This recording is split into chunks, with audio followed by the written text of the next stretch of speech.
अस्सलाम वालेकुम। आज हम ऑर्गन्स शुरू करेंगे। कुल्लियात में हम पढ़ेंगे ऑर्गन्स। हमारा अखलाक तक टॉपिक कंप्लीट हो चुका है, उसको आप प्रिपेयर करके रखिए। मैं कभी भी टेस्ट ले सकती हूँ। आज़ा यानी कि ऑर्गन्स। सबसे पहले हम देखेंगे ऑर्गन की डेफिनेशन। जिस तरह जिस्म के अंदर, आपके बॉडी के अंदर ठोस किस्म के, आपके बॉडी के अंदर जितने भी ठोस है ना, ठोस यानी कि सॉलिड किस्म के अज्जा पाए जाते हैं। अज्जा वो क्या कहलाएंगे? आज़ा कहलाएंगे, यानी ऑर्गन्स कहलाते हैं। उनको हम क्या कहेंगे? ठोस सॉलिड को। आपका हार्ट लिक्विड नहीं है, सॉलिड है। लीवर आपका लिक्विड नहीं है, सॉलिड है, वो ऑर्गन है। स्टमक आपका लिक्विड नहीं है, सॉलिड है, इसलिए वो ऑर्गन है। उसे ही हम ऑर्गन कहते हैं। बिल्कुल उसी तरह ये जिस्म के कशिफ अखलात से ही बनते हैं। बेसिकली ये किस चीज़ से बनते हैं? जो आपके बॉडी में हल्के गाढ़े कशिफ कशिफ अखलात से बनते हैं। ये ऑर्गन अखलात से बनते हैं। जैसे कशिफ अखलात मतलब खून है, बलगम है, ये सारी चीज़ें इकट्ठा होंगी और भी चीज़ें इकट्ठा होकर के जमा होंगी, लिक्विड्स। अब वो लिक्विड्स जब जम जाता है, खून जम जाता है, तो देखो वो ठोस हो जाता है, सॉलिड। तो यही बोला जा रहा है कि ये कशिफ अखलात से मिलकर के बनता है, जो कि ठोस और मुस्तहकम होता है, मतलब सॉलिड होगा और मजबूत होगा। अब देखो, ये ना तो इसके डेफिनेशन में ये भी चीज़ लिखनी है, ना तो ये अखलात की तरह बहते हैं और ना ही अरवाह यानी कि रूह की तरह उड़ते हैं। ये है इसकी डेफिनेशन। ये आज़ा क्या है?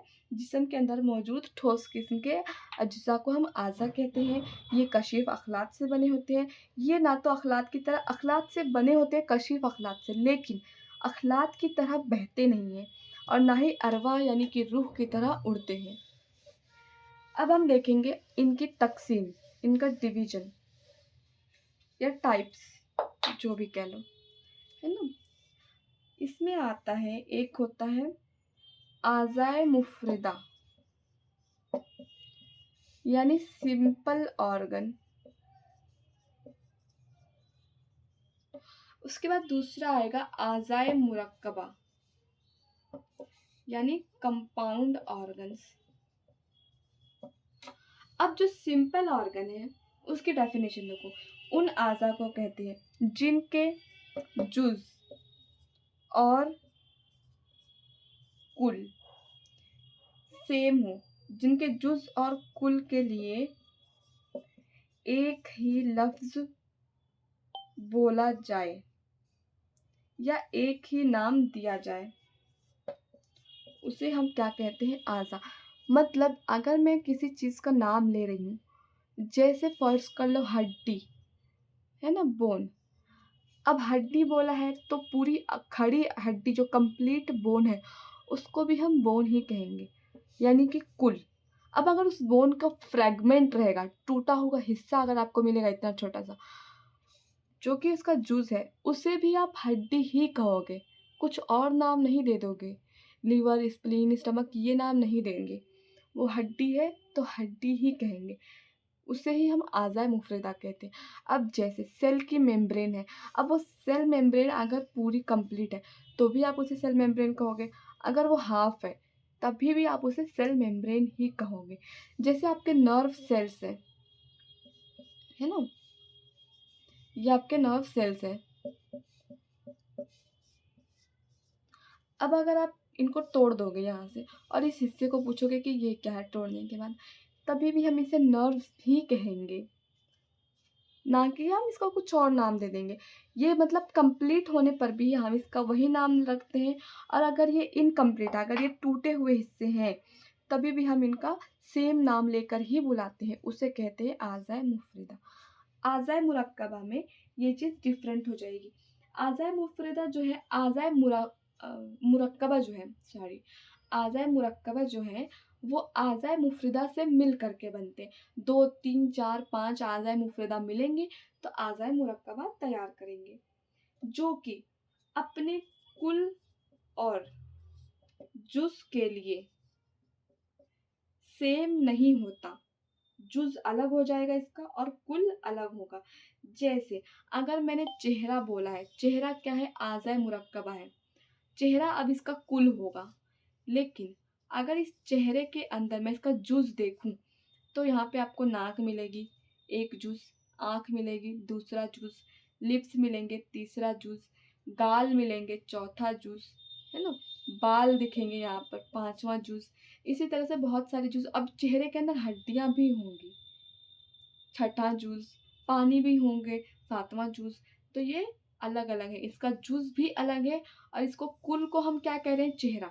लेकिन चेहरे के अंदर के जो जुज़ हैं वो अलग है। बट यहाँ पे हम कुल यानी हड्डी, अब हड्डी को तोड़ेंगे मतलब उसका जुज़ भी वही रहेगा। किस चीज़ से बनी? हड्डी, हड्डी ही है। अब देखेंगे आज़ाए मुफ़रदा के एग्ज़ाम्पल, मतलब आज़ाए मुफ़रदा में कौन-कौन से ऑर्गन्स आते हैं। आज़ाए मुरक्कबा हम बाद में डिस्कस करेंगे। पहले हम देखते हैं आज़ाए मुफ़रदा। आज़ाए मुफ़रदा के अंदर टोटल 10 ऑर्गन्स आते हैं। पहला है आपका आज़ाए मुफ़रदा में पहला जो ऑर्गन आएगा वो है आज़ाम। आज़ाम यानी बोन्स। उसके बाद आएगा गज़ारिफ़। गज़ारिफ़ यानी कार्टिलेज। कार्टिलेज को तोड़ोगे तो भी वो कार्टिलेज ही रहेगा। खड़े कार्टिलेज को भी हम कार्टिलेज ही कहते हैं।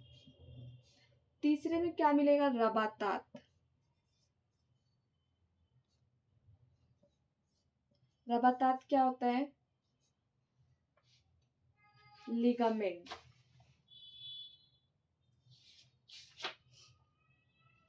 रबातात को हम क्या कहेंगे? लिगामेंट्स। इसके बाद 4th नंबर पे आपको मिलेगा औतार। औतार यानी कि टेंडन। कटे हुए छोटे से टेंडन को भी, ये बड़ा सा टेंडन, इसको काट दोगे यहाँ से अलग हो गया, इस हिस्से को भी हम टेंडन ही कहेंगे, इसको भी हम टेंडन ही कहेंगे। टेंडन के अंदर जब आप देखोगे तो टेंडन ही मिलेगा, ना कि हड्डी मिलेगी और कुछ और चीज़ें मिलेंगी। वो पूरा एक ही चीज़ से बना ही होगा। फिर पांचवा ऑर्गन आसाब। आसाब यानी कि नर्व्स। अब हम देखेंगे छठा ऑर्गन।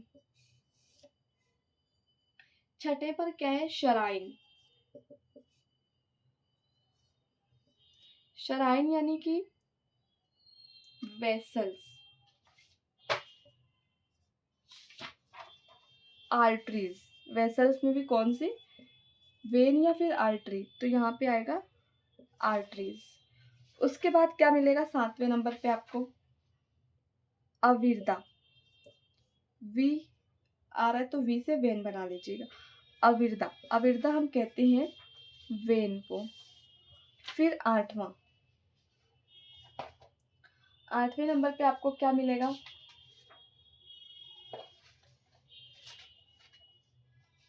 अगशिया।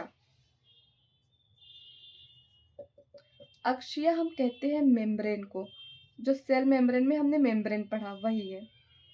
फिर 9 पे क्या है? 9 पर उरुकेशिरिया। उरुकेशिरिया क्या होगा बेटा?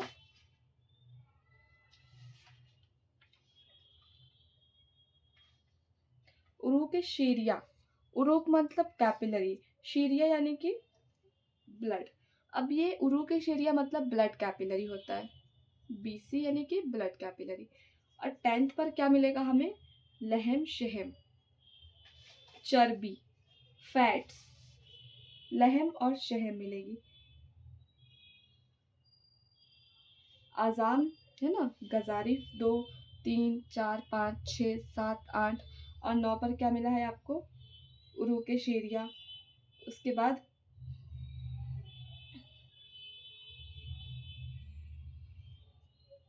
लहम शहम 10 पर लहम शहम अलग से नहीं है, दोनों एक ही में आएंगे। लहम शहम, लहम को हम फैट बोलते हैं, शहम को कहेंगे फैट यानी कि चर्बी। और लहम को क्या कहते हैं? लहम को हम कहते हैं फ्लैश। फ्लैश मतलब जो गोश्त होता है, जिसका मतलब गोश्त होता है। और शहम पूरी की पूरी चर्बी होती है। अब इन सबको भी डिटेल में पढ़ना है, तो यहाँ पे देखो एक चीज़ है, ये जो बोन्स है आप एनाटॉमी में पढ़ चुके हो, तो यहाँ पे आपको नहीं पढ़ना है, बस इसका उर्दू नाम आपको याद रखना है। यहाँ पे ऑर्गन्स में यही चीज़ करनी है हमें, पूरे ऑर्गन्स में उर्दू नाम इम्पॉर्टेंट है, बहुत ही ज़्यादा याद रखना। गजारिफ, उर्दू नाम पता होना चाहिए कि क्या है, कार्टिलेज। अगर गजारिफ पर आपको आता है कि गजारिफ पर नोट लिखिए, तो आपको एनाटॉमी फिजियोलॉजी वाला ही नोट लिखना है। कुलियात में इसको अलग से नहीं पढ़ना है बेटा, हमें स्मार्ट वर्क करना है, हार्ड वर्क के साथ साथ हमें स्मार्ट वर्क भी करना है। अब जब आप एक जगह दो जगह पढ़ चुके हो, तो ज़रूरी नहीं कि आप कुलियात में उर्दू वाली चीज़ें पढ़ो, बस उसका उर्दू टर्मिनोलॉजी याद रखो कि अगर इस टर्म से कभी पूछे तो आप लिख सको। जैसे आज़ाम को बोन कहेंगे, गजारिफ को कार्टिलेज। अगर गजारिफ आएगा तो आपको पता होना चाहिए कि कार्टिलेज के बारे में हमें लिखना है। अवतार पूछे तो आपको माइंड में क्लिक होना चाहिए कि हमें टेंडन के बारे में लिखना है। अब ये जो जितने भी 10 ऑर्गन्स है, इसको मैं नहीं पढ़ाऊंगी अलग से। अगर आपको ऐसा लगता है कि नहीं पढ़ाने की ज़रूरत है, तो आप मुझे बोल दीजिएगा, हम नेक्स्ट लेक्चर में इसे कवर कर लेंगे या फिर चैप्टर कंप्लीट होने के बाद कर लेंगे। जबकि इसे पढ़ाया नहीं जाता है कॉलेज में भी और ऐसे भी, क्योंकि ये सारे फिजियोलॉजी और एनाटॉमी वाले टॉपिक्स हैं। अगर इनमें से कुछ आता है तो आपको यही लिखने हैं, एनाटॉमी वाला। इनमें से ज़्यादातर पूछता क्या है, बोन्स पूछ लेते हैं, कार्टिलेज और ये मेम्ब्रेन पूछ लिया जाता है ज़्यादातर। लेकिन इसका मतलब ये नहीं कि बाकी चीज़ें कमतर है। असाब जो कि नर्व बहुत इंपॉर्टेंट है, लिगामेंट, टेंडन बहुत ही ज़्यादा इंपॉर्टेंट है, सारे ही टेंस इंपॉर्टेंट है। अब उसके बाद आता है आज़ाए मुरक्कबा। मुरक्कबा की डेफिनेशन हमने देख ली थी, इसका थोड़ा सा ओवरव्यू देख लेते हैं आज। इसको डिटेल में नेक्स्ट लेक्चर में देखेंगे। आज़ाए मुरक्कबा को, कंपाउंड ऑर्गन्स। क्या था दूसरा? आज़ाए मुरक्कबा,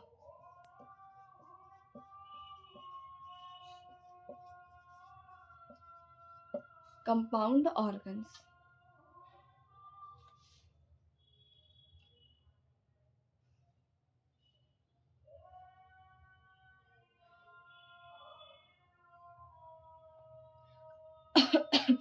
आज़ाए मुरक्कबा वो ऑर्गन्स होते हैं जिनकी फॉर्मेशन में ये जो आज़ाए मुफरदा है ये शामिल हों,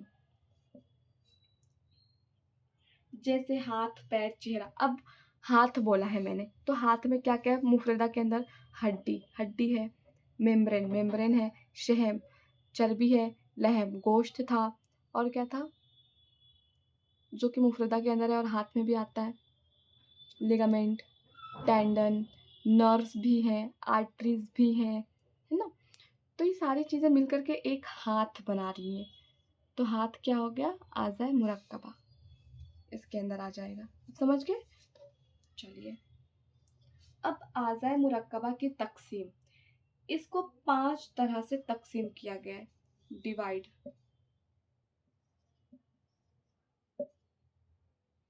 कैसे? पहला है तकसीम बा एतबारे तरकीब। उसके बाद दूसरा है तकसीम बा एतबार रियासत। तीसरा देखोगे आप, तकसीम बा एतबार खिदमत। चौथा है तकसीम बा एतबार कुवा यानी कि ताकत। पांचवी किस्म है तकसीम बा एतबार तौलीद यानी रिप्रोडक्शन।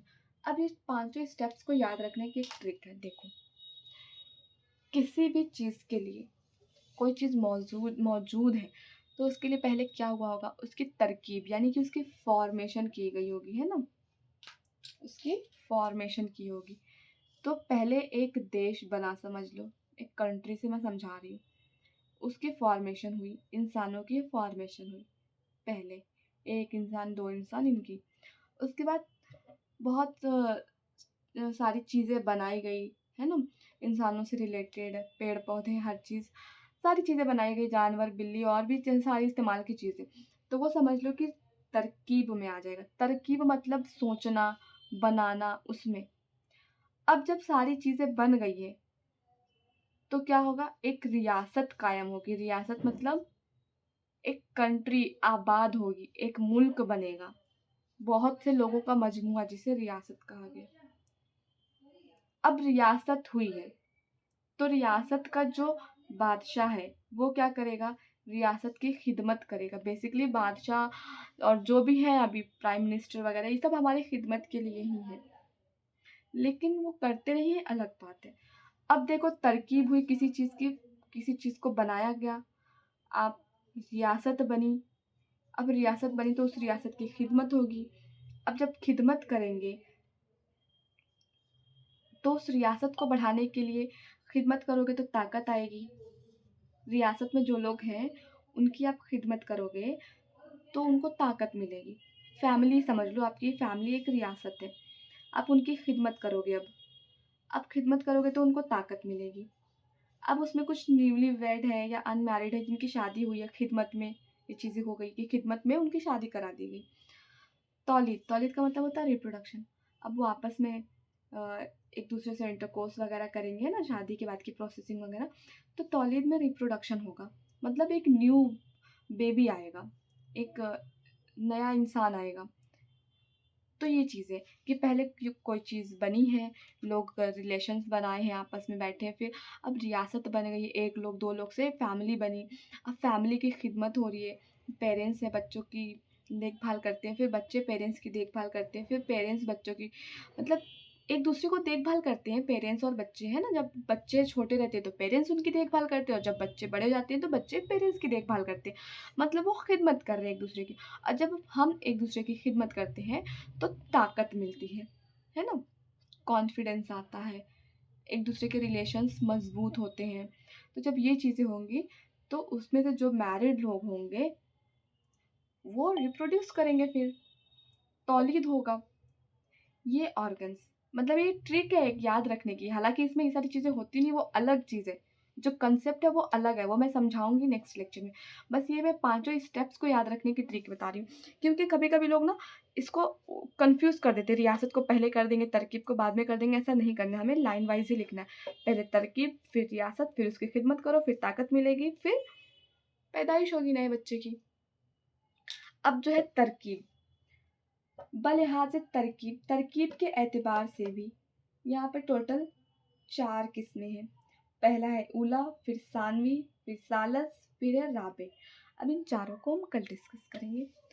इसमें से अगर आपको कुछ डाउट है, कुछ समझ में नहीं आया है, तो आप मुझसे पूछ लीजिएगा, ओके? अल्लाह हाफ़िज़।